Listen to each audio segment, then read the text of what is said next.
Hi, I'm Steed. I'm one of Wales' technical support team. Today we're going to show you how to prepare your water system and get it ready for use. First thing we need to do is close our drain valve.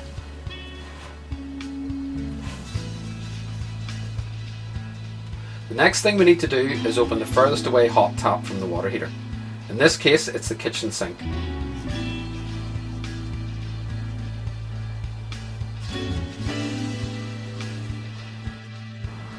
Let's get started by turning on the pump.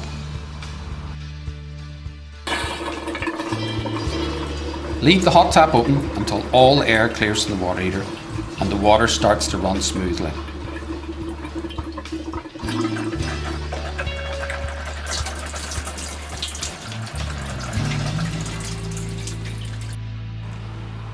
Let's repeat the same process for each outlet until the water runs smooth.